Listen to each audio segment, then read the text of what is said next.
Hello दोस्तों, इस समाधि में आप सबका स्वागत है। गुरु और शिष्य का ये प्यारा सा मिलन, जहां गुरु भेजता है, जहां गुरु खुद गया है। सभी एक प्रश्न पूछ रहे थे कि गुरुजी, आपने एक जगह बताया रित का मतलब क्या होता है। रित का मतलब है स्वभाव। हमारा स्वभाव कैसा हो। जब गुरु के सामने शिष्य आता है तो गुरु को पता होता है कि वो कैसे परमात्मा तक पहुंच सकता है। जैसे आग का धर्म है गर्म होना, पानी का धर्म है नीचे प्रवाहित होना, मनुष्य का धर्म है परमात्मा की तरफ ऊंचा उठना। जैसे अग्नि की लपट ऊपर की ओर जाती है, चाहे तुम दिए को उल्टा भी कर दो तो भी ज्योति ऊपर की तरफ ही जाएगी, ज्योति उल्टी नहीं होती है। ऐसे ही सारा जीवन प्रवाहित हो रहा है, किसी अज्ञात शिखर की ओर, किसी ऊंचाई की ओर छूने की गहरी अभिप्सा है, किसी सत्य को जानने की गहरी प्यास है। उस परम सत्य का नाम रित है। मनुष्य का स्वभाव है, जो रित है यह स्वभाव है, वो ऊपर की ओर उठने का है। संसार में भी हम चाहते हैं हम हर किसी से ऊपर उठ जाएं। ये ऊपर उठने का विज्ञान ही रित है। परमात्मा को हम जानेंगे सिर के बीचों बीच। हमारी शरीर की सबसे ऊपर की ऊंचाई है ये रित। परमात्मा तक जाने के लिए कुछ भी तो नहीं करना है, बस 2 घड़ी आंखें मूंद के बैठिए। 2 घड़ी उस परमात्मा में या खुद को एक बार खो जाने दे।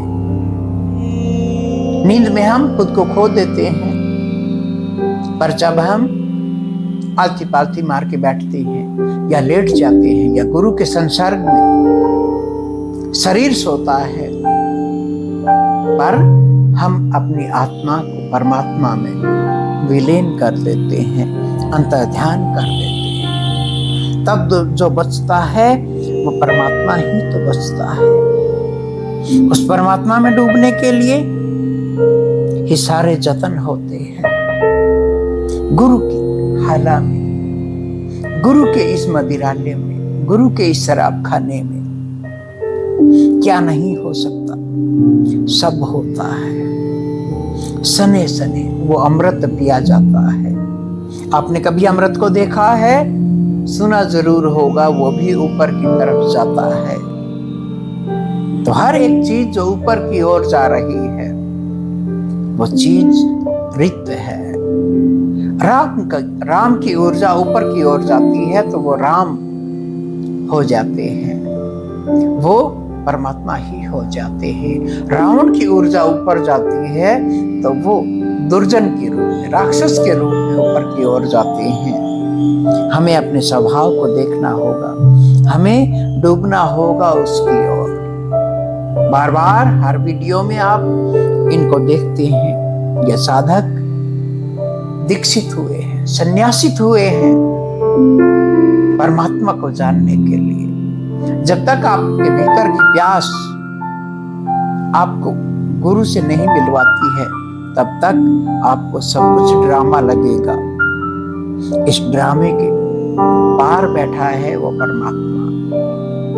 प्यारे सद्गुरु ओशो कहते हैं कि यदि हम किसी से डर के अपना स्वभाव चेंज करते हैं, रित को चेंज करते हैं, तो फिर अभी प्यास नहीं जगी है।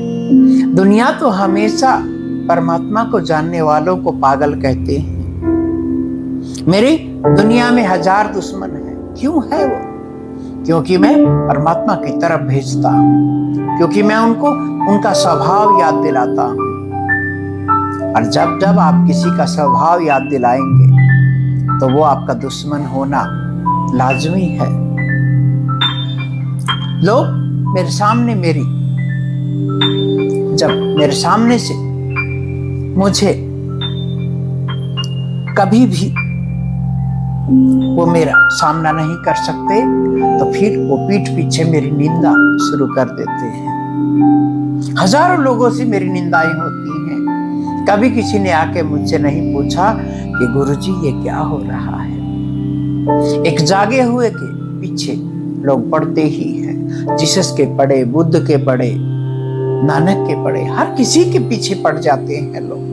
जो सोए होते हैं उनको संभालना बड़ा मुश्किल बात होती है। तो मैं किसकी फिक्र करूं?